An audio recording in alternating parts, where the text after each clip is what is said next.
안녕하세요. 경우 없는 신우 때문에 이혼 소송 중인 30대 여성입니다. 이제 와서 말이지만 나이 30이 넘어서 지 앞가림도 못하는 신우도 문제지만 그런 신우한테 제대로 따끔하게 말 한마디 안 하는 시댁 식구들도 답이 안 나왔어요.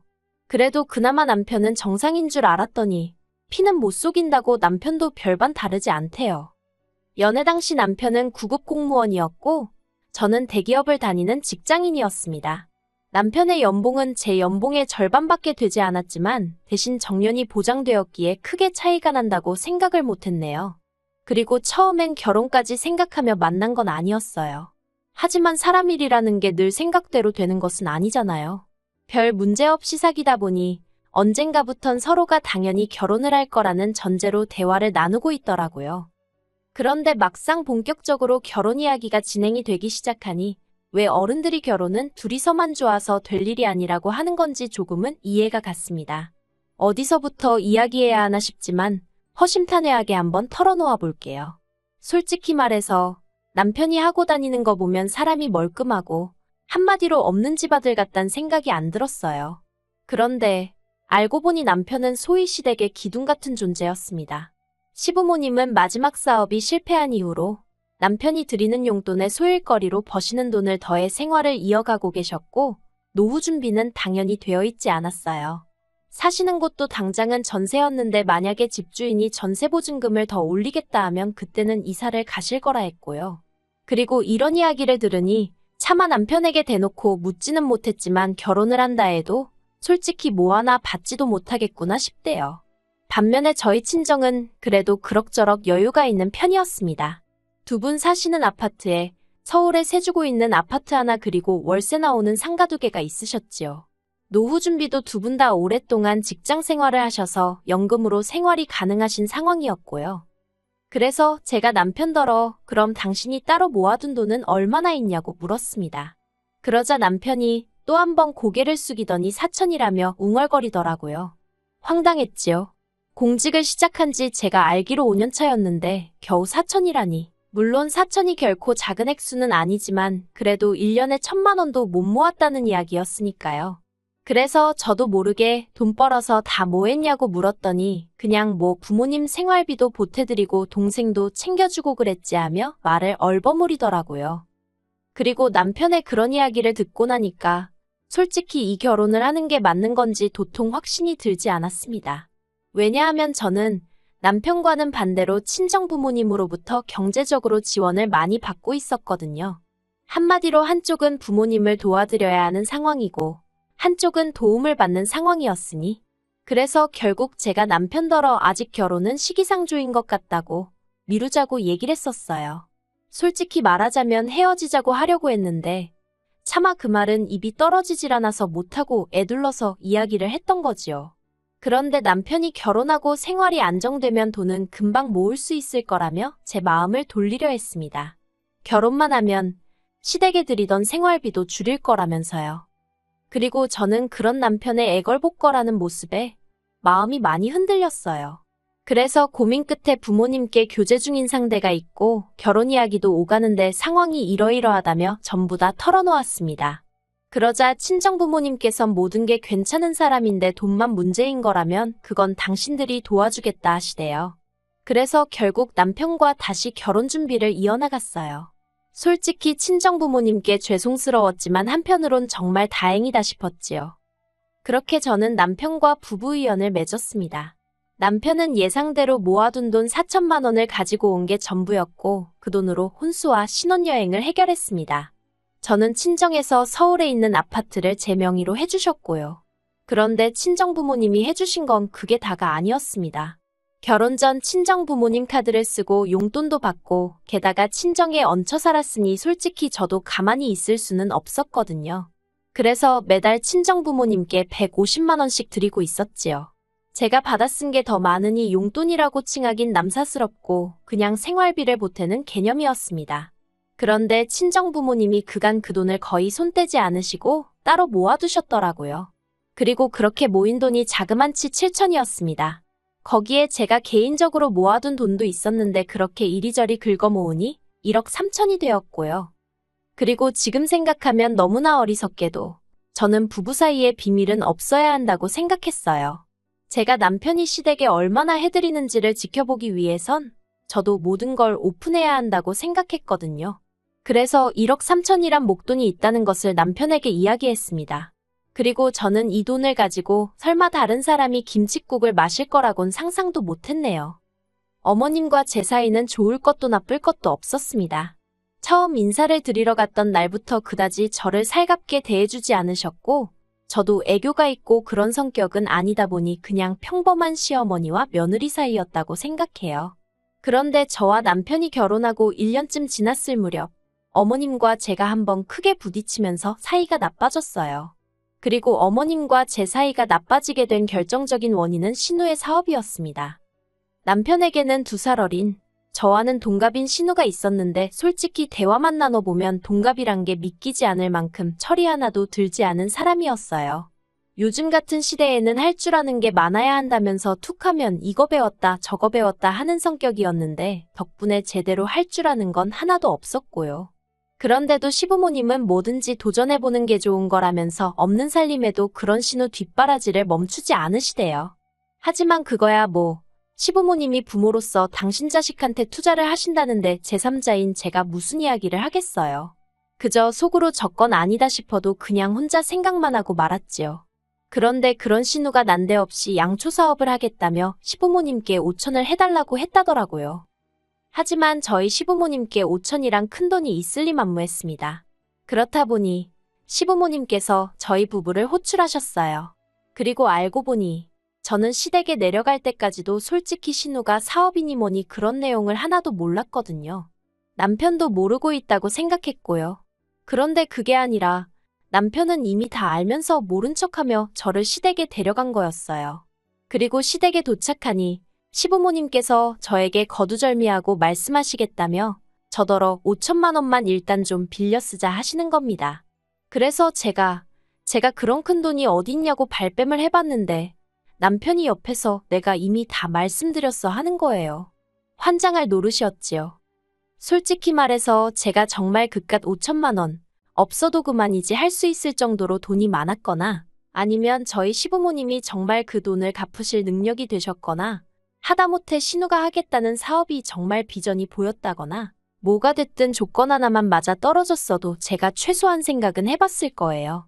하지만 그 어느 것 하나 맞아 떨어지는 게 없었습니다. 그러니 생각해보고 말고 할 문제가 아니었지요. 그래서 제가 못 빌려드린다고 그 자리에서 거절을 했어요. 그러자 시부모님 옆에 뚱하니 앉아있던 신우가 왜 못 빌려주냐면서 자기 못 믿냐고 징징거리대요. 그리고 그런 신우에게 차마 내가 너 뭘 보고 믿겠냐 소리는 못하고 원래 가족 간에는 돈 거래하는 거 아니에요 아가씨 하고 말았지요. 그랬더니 옆에서 남편이 제 눈치를 살살 보면서 근데 우리 당장 그 돈 어디다 써야 되는 건 아니잖아 그러는 거예요. 솔직히 처음부터 남편이 시부모님한테 제가 여윳돈이 있다는 쓸데없는 소리만 안 했어도 애시당초 이런 불편한 자리가 생길 이유도 없었는데 가만히나 있지 왜 저딴 소리를 하나 싶어서 제가 남편을 째려봤습니다. 그러자 어머님이 저더러 너무하다면서 그냥 달라는 것도 아니고 빌려달라는데 그것도 싫은 거냐며 섭섭하다고 하시대요. 그리고 그런 어머님께 가타부타 설명해봤자 어쨌든 결국에 빌려주지 않는 이상 저는 나쁜 며느리가 될 게 뻔했으니 그냥 몇 번이고 죄송하다고만 했지요. 그리고 결국 신우는 사업을 시작하지 않았습니다. 사실 제가 냉정하게 딱 잘라 거절을 하긴 했지만 마음이 편치만은 않았거든요. 그래서 신우에게 요새는 판매하는 사업 같은 건 온라인으로 먼저 시작하는 경우도 많다고 이럴 경우에는 초기 자본이 그렇게 많이 들지 않는다고 몇 번 조언을 했어요. 그런데 신우가 그런저더러 그렇게 잘 알면 그쪽이나 그렇게 해서 돈 벌라고 하더라고요. 그리고 이때 저도 시쳇말로 빈정이 확 상했습니다. 저는 지한테 매번 아가씨 아가씨하고 불러주는데 지는 언니 소리는 죽어도 못하겠다며 제 이름에 심한 붙여 부르기가 일수더니 급기야는 그쪽이라니. 그래서 저도 그때부턴 신우한테 관심 딱 끊었네요. 그리고 그렇게 사이가 나빠진 걸 어머님은 전부 다 제 탓이라 생각하시는 눈치셨어요. 제가 생각했을 때는 애시당초 며느리 돈을 가져다 딸 사업자금으로 쓰시려고 한 어머님 때문에 벌어진 사단이었는데 말이에요. 아무튼 이 일로 서로 간의 감정은 크게 상했지만 저는 개의치 않았어요. 냉정하게 말해서 저는 아쉬울 게 하나도 없었거든요. 그리고 이후로 1년이란 시간이 또 흘러 지난달이었네요. 웬일로 신우에게 연락이 왔습니다. 받을까 말까 잠시 고민하다 제가 지한테 뭐 잘못을 한 것도 아니고 왜 피하나 싶대요. 그래서 받았더니 세상에 아무 일도 없었다는 듯 잘 지냈냐입니다. 얼마나 황당하던지 저는 신우가 다른데 전화할 걸 저한테 잘못한 줄 알았어요. 신우는 날씨가 더워지는 것 같다느니 사람들이 어쩐다느니 시덥잖은 소리를 늘어놓더니 조만간 한번 봤으면 좋겠다는 거예요.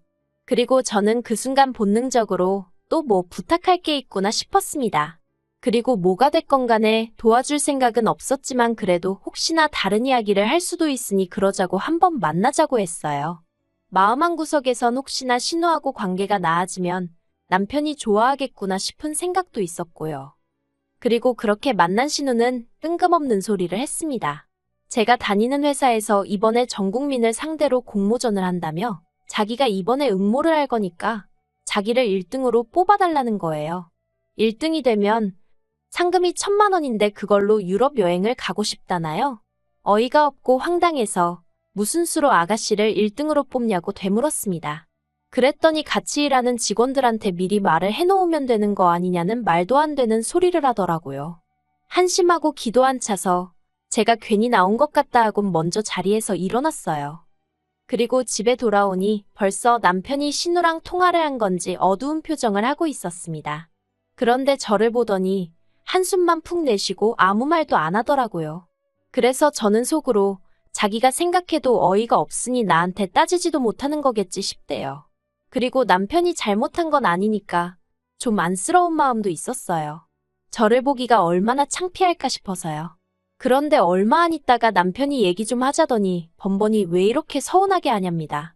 제가 그게 무슨 소리냐니까 자기도 자기 여동생이 저만큼 똑부러지지 못한 건 알지만 그래도 그렇게 매번 무시하는 건 경우가 아니지 않냐며 제가 너무한 것 같다는 거예요. 그리고 저는 그때까지도 이게 신우의 문제지 남편의 문제라곤 생각하지 않았기 때문에 싸울 생각은 없었어요. 그래서 서운하게 하려던 건 아닌데 미안하게 됐다고 했습니다. 그랬더니 자기 기분이 문제가 아니라 신우가 울고불고 난리가 났다면서 저 때문에 아무것도 하기 싫다고 의욕이 꺾였다고 그러더라는 거예요.